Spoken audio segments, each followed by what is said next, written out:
Hello everyone, आप सभी का एक बार फिर से स्वागत है हमारे YouTube channel the simplified Hindi में। मैं डॉक्टर नवनीता भाटिया आज आपके सामने अपनी एक नई वीडियो लेकर आई हूँ, जो कि मैंने कक्षा 10 में से ली है।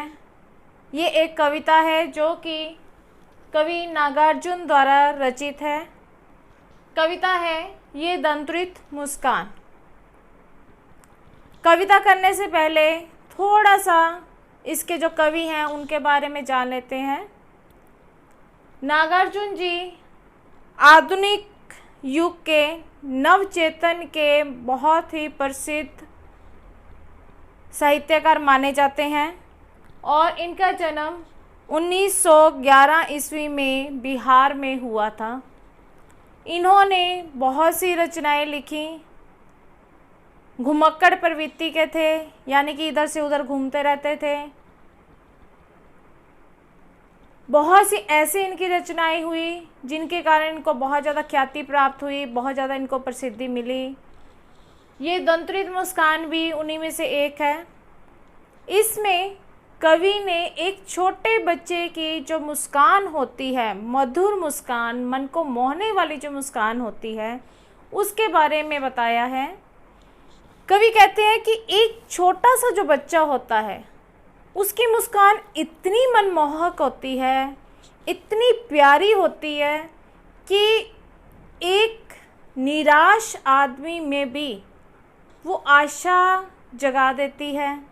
एक ऐसा लगता है जैसे कि एक मृतक इंसान जो है, जब वो उस छोटे से बच्चे की मुस्कान को देखता है तो उसके अंदर भी जान आ जाती है। जो पत्थर होते हैं वो भी पिघल जाते हैं। फूल ऐसा लगता है कि जैसे घर के अंदर खिलने शुरू हो गए हो।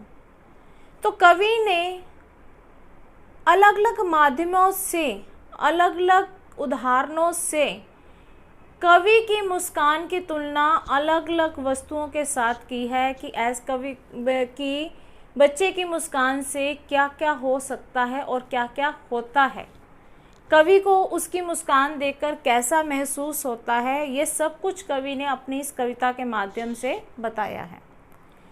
कवि क्या कहते हैं कि तुम्हारी ये दंत्रित मुस्कान, छोटे बच्चे को कवि कहते हैं कि तुम्हारी ये दंत्रित मुस्कान, यानी कि छोटे छोटे दांतों वाली जो मुस्कान है। दंत्रित क्या होता है? जब बच्चे के नए नए दांत निकलने शुरू होते हैं तो उसे कहा जाता है दंत्रित। छोटे छोटे दांत आने शुरू होते हैं बच्चों के, तो उस समय का वर्णन कवि ने करा है। कवि क्या कहते हैं कि तुम्हारी ये दंत्रित मुस्कान, यानी कि छोटे छोटे दांतों वाली जो मुस्कान है, मृतक में भी डाल देगी जान। ये मुस्कान इतनी अच्छी है कि ऐसा लगता है कि जैसे एक मृतक इंसान में ये मुस्कान जान डाल देगी। यानी कि इतनी मनमोहक मुस्कान है कि एक मृतक इंसान, मरते हुए इंसान में भी ये मुस्कान जान डाल देती है। यहाँ मृतक से क्या मतलब है कि जो निराश इंसान है उसके अंदर आशा का संचार हो जाता है। धूली धूसर तुम्हारे ये गात, छोड़कर तालाब मेरी झोंपड़ी में खिल रहे जलजात। धूली धूसर, धूली धूसर का क्या अर्थ है? मिट्टी या धूल से सना हुआ। गात क्या है? शरीर। तो क्या कहते हैं कवि कि तुम्हारे जो मिट्टी से सना हुआ जो शरीर है, धूली धूसर तुम्हारे ये गात, यानी कि मिट्टी से सना हुआ तुम्हारा जो शरीर है, छोड़कर तालाब मेरी झोंपड़ी में खिल रहे जलजात, उसको देखकर ऐसा मुझे महसूस होता है कि जो जलजात है, यानी कि जो कमल के फूल हैं, वो तालाब को छोड़कर मेरी झोंपड़ी के अंदर खिल गए हैं। यानी कमल का फूल जो कि तालाब में खिलता है, कवि कहता है कि ऐसा मुझे महसूस होता है कि तुम्हारी मुस्कान को देखकर और तुम्हारे धूल से सने हुए शरीर को देखकर ऐसा लगता है कि जैसे वो जलजात, यानी कि कमल के जो फूल हैं, वो तालाब में ना खिलकर मेरी झोंपड़ी में खिल रहे हैं। परस तुम्हारा परस पाकर तुम्हारा ही प्राण, पिघल कर जल बन गया हो कठिन पाषाण। कहता है कि परस पाकर तुम्हारा ही प्राण।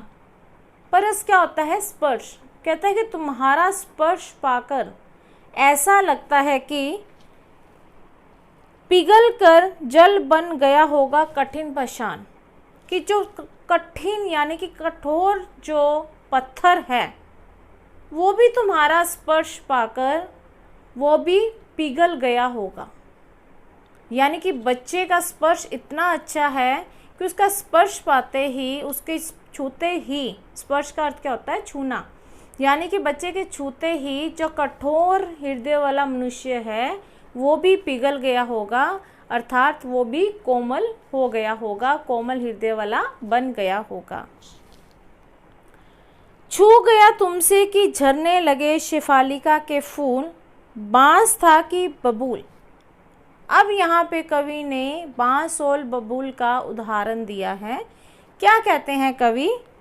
कि तुम्हारे छूने से ही ऐसा लगता है कि बांस और बबूल का जो पेड़ है उसके ऊपर से भी शेफालिका के फूल झरने लगे हों। यानी कि तुम्हारा स्पर्श इतना अच्छा है कि तुम्हारे स्पर्श को करते पाते ही बांस या बबूल के पेड़ से भी शेफालिका के फूल झड़ने लगे हैं। आगे क्या कहते हैं कवि? तुम मुझे पाए नहीं पहचान, देखते ही रहोगे अनिमेष। अनिमेष का अर्थ क्या है? बिना पलक झपके। कवि कहते हैं कि तुम मुझे पाए नहीं पहचान। कवि उससे बहुत समय बाद मिले हैं तो वो कहते हैं कि तुम मुझे पहचान नहीं पाए हो कि मैं कौन हूँ। देखते ही रहोगे अनिमेष, तो क्या तुम मुझे बिना पलक झपकाए देखते ही रहोगे? अर्थात जो बच्चा है वो कवि को पहचानता नहीं है, कवि उसके लिए अनजान है, तो वो बच्चा जो है वो बिना पलक झपकाए लगातार कवि की ओर देखता जा रहा है। थक गए हो? कवि उससे पूछता है कि तुम लगातार मेरी तरफ देख रहे हो, बिना पलक झपके मेरी तरफ देख रहे हो, तो कहीं तुम थक तो नहीं गए हो? आँख लूँ मैं फेर? वो कहता कि अगर ऐसा है तो मैं आंखें तुम्हारी तरफ से फेर लेता हूँ। क्या हुआ यदि हो सके परिचित ना पहली बार? कवि कहता है कि अगर हम दोनों पहली बार में परिचित नहीं हो पाए तो इसमें कोई बड़ी बात नहीं है। क्या हो गया इसमें कि अगर हम परिचित नहीं हो पाए? यदि तुम्हारी माँ न माध्यम बनी होती आज, मैं न सकता देख न पाता जान। कहता तुम्हारी माँ ही हमारा माध्यम बनी है, हम दोनों को मिलाने वाली जो है वो तुम्हारी माँ ही है। अगर वो आज माध्यम ना बनी होती तो ना तो मैं तुम्हें देख सकता और ना ही मैं तुम्हें पहचान सकता। तुम्हारी ये दंतुरित मुस्कान क्या ना देख पाता? कहता तुम्हारी इस दंतुरित मुस्कान को ना तो मैं देख पाता और ना ही जान पाता। धन्य तुम, माँ भी तुम्हारी धन्य, चिर प्रवासी मैं इतर मैं अन्य। कवि कहता है कि तुम भी धन्य हो जो इतनी अच्छी मुस्कान वल को लिए हुए हो। तुम्हारी माँ भी धन्य है जिसने मुझे तुम्हारे साथ मिलाया है और जो हमारे मिलने का माध्यम बनी है। कहता है कि मैं चिर प्रवासी मैं इतर। कहता है कि चिर प्रवासी क्या होता है? जो हमेशा इधर से उधर घूमते रहते हैं, कहीं एक जगह पर टिककर नहीं रहते। तो वो कहता है कि मैं तो एक घुमक्कड़ हूँ, चिर प्रवासी हूँ, कभी इधर जाता हूँ कभी उधर रहता हूँ, कभी मैं इतर मैं अन्य। कहता कभी मैं यहाँ होता हूँ तो कभी मैं अन्य किसी जगह पर होता हूँ। इस अतिथि से प्रिय तुम्हारा क्या रहा संपर्क? अब यहाँ पर कवि जो है उन्होंने अपने आप को अतिथि बताया है, तो वो कहते हैं कि मेरे साथ तुम्हारा क्या संपर्क रहा। उंगलियां माँ की कराती रही है मधुपर्क। कहता तुम्हारी माँ ही है जिसकी उंगलियां जो है तुम्हें मधुपर्क कराती रही हैं। मधुपर्क क्या होता है? दही, दूध, घी, शहद और गंगा जल को मिलाकर जो हम पंचामृत बनाते हैं, हम घरों में प्रयोग करते हैं पंचामृत, तो वो कहता है कि इन सब का मधु जो सेवन है वो तुम्हारी माँ करवाती रही है, इसलिए तुम्हारी माँ की उंगलियाँ जो है वो धन्य है जो तुम्हें मधुपर का सेवन करवाती रही है। देखते तुम इधर कनकी मार और होती जबकि आंखें चार। कवि उसको कहता है कि तुम कनखी मारकर मेरी तरफ देख रहे हो। कनखी मारकर देखना क्या होता है? चोर नज़रों से दूसरी तरफ देखना। कनखी का अर्थ दिया हुआ है तिरछी नज़र, यानी कि जब भी हम तिरछी नज़र से किसी की तरफ देखते हैं तो वो होता है कनखी मारना। तो वो कहता है कि कनखी से ही, यानी कि तिरछी नज़र से ही तुम मेरी तरफ देख रहे हो, और होती जबकि आंखें चार, और जब तुम्हारी आंखें मेरी आंखों से मिलती हैं। आंखें चार होना यानी कि एक इंसान की आंखों का दूसरी इंसान की आंखों से मिलना। तो वो कहता है कि जब तुम्हारी आंखें मेरी आंखों के साथ मिलती हैं तब तुम्हारी दंत्रित मुस्कान मुझे लगती बड़ी ही छविमान। तो कवि कहता है कि जब तुम्हारी आंखें मेरी आंखों से मिलती हैं तब तुम्हारी जो दंत्रित मुस्कान है वो मुझे बहुत ही ज़्यादा छविमान लगती है, अर्थात वो मुझे बहुत ही ज़्यादा सुंदर लगती है। अब यहाँ पर कवि ने बच्चे की मुस्कान का इतना सुंदर वर्णन किया है और उसने विभिन्न उदाहरणों के माध्यम से हमें बताया है कि एक छोटे बच्चे की जो मुस्कान है वो कितनी ही प्यारी है, कितनी मन को मोहने वाली है, कि ऐसी मुस्कान को देखकर तो दिन भर का थका इंसान अपनी थकावट को भूल जाता है। और ये हमारे जीवन में होता है। हम भी जब किसी छोटे से बच्चे को देखते हैं ना तो हमारे लिए हमारे दिल में ना उसके लिए प्यार उमड़ आता है। तो यही वर्णन जो है वो कवि ने अपनी इस कविता के माध्यम से किया है। मैंने इस कविता की व्याख्या जो है बहुत ही सरल और सीधे शब्दों में की है, ताकि आपको ये व्याख्या जितनी आसानी से समझ आनी चाहिए उतनी आसानी से समझ आ सके। जितने भी मुश्किल शब्द हैं उनके अर्थ मैंने यहाँ पर दिए हुए हैं, ताकि आपको जब व्याख्या समझनी हो तो आपको किसी प्रकार की कोई भी मुश्किल ना आए।